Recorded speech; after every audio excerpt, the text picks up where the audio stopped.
Welcome to episode 571 of the show. Now that we're done with the new school methods of lead generation or looking for customers or creating customers, whichever way you want to look at it, we're going to move on to the old school methods. Now, some of the old school methods that we spoke about in prior episodes included things like SEO, that's fiddling around with Google using keywords on the content that you create. We looked at email marketing. We looked at social media groups, online communities, WhatsApp communities, Telegram communities, those sorts of things. Building your own community, whether it's built around not online, newsletters or not. We also looked at paid advertisements using Google, Instagram, Facebook. Let's see what else. Okay, and then we also spoke about boosting organic posts. Okay, yes, I think that was the final episode. I did paid advertisements and boosting organic posts together, and we made a big deal about how targeting is absolutely pivotal to both methods of lead generation working. So now that we're done with the new school methods, and I call them new school methods because they have assumed prominence with the rise of the internet and they're all tech facilitated. So now we're going to move on to the old school. Now, I'm sure you guys will be happy to know that the old school methods, the series on the old school methods, is going to be a lot shorter because we're only going to be looking at trade shows, we're going to be looking at networking, we're going to be looking at prospecting, or what some people called canvassing. So we're only going to be dealing with three in the series. Now remember, these are not exhaustive in any way. So if you go onto YouTube, Google, or you check your business textbooks, you're going to find a whole lot more. If you're looking for online methods of lead generation, and you're going to find ideas discussed differently and a whole lot more if you look for old school methods of lead generation.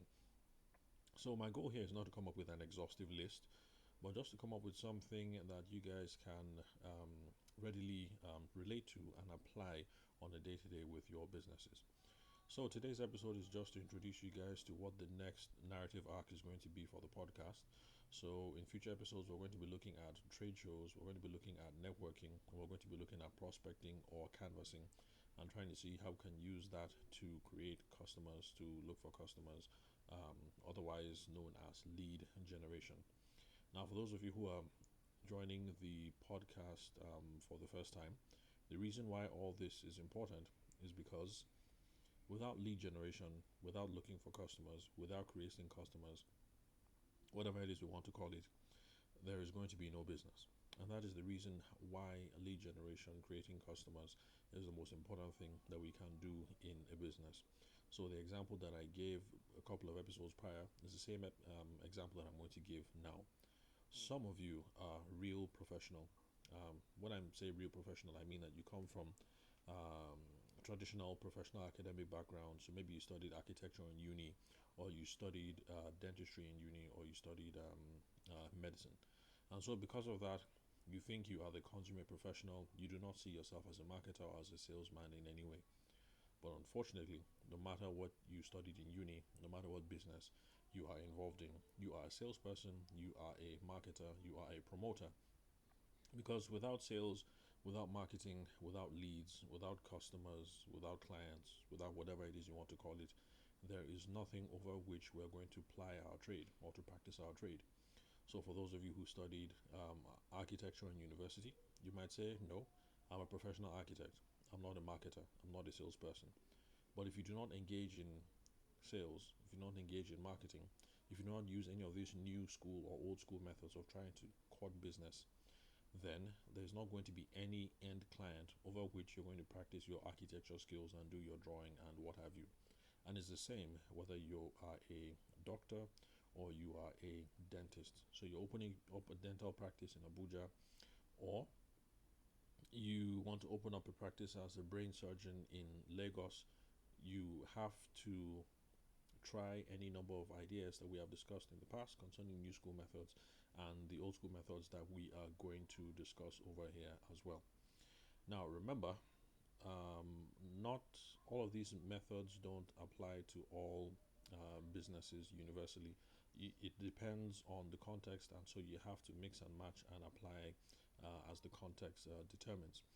Because for those of you who studied law in uni and are now lawyers, at least in Nigeria and Commonwealth countries, so Nigeria, UK, Malaysia, let's see where else.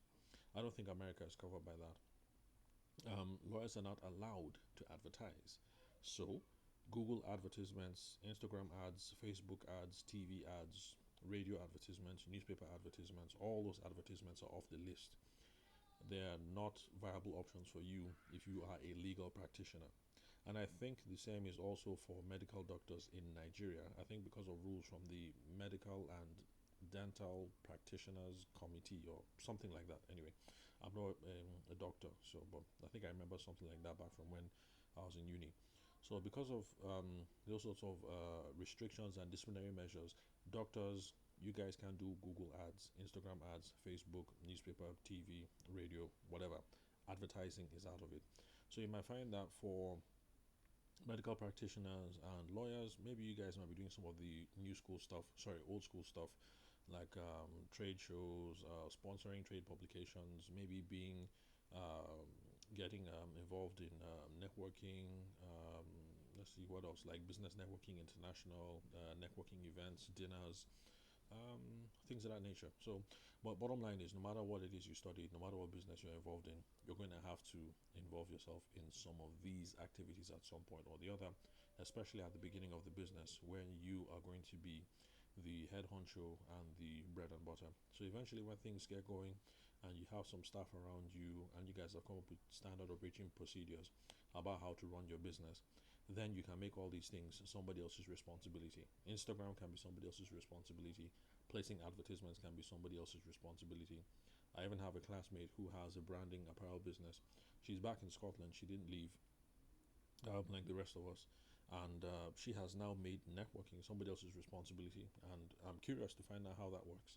So I'm going to reach out to her sometime in the future, have a chat with her, and see what it's like to hand over the reins of networking as a means of bringing in leads. So I'm curious.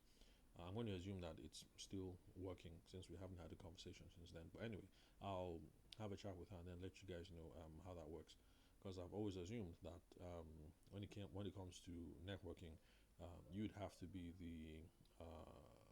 the primary person. Well, of course, other people, your other associates should also be doing should also be networking as well, especially if they want to expand their own personal circles. Anyway, I think I've gone way too long for an introductory event. Sorry, not event, episode. So just rest assured that we're moving on to the next narrative arc. So from tomorrow's episode and forward, it's going to be trade shows, networking, and prospecting or canvassing. So thank you very much for listening to episode 571. I'll catch you guys at the next recording.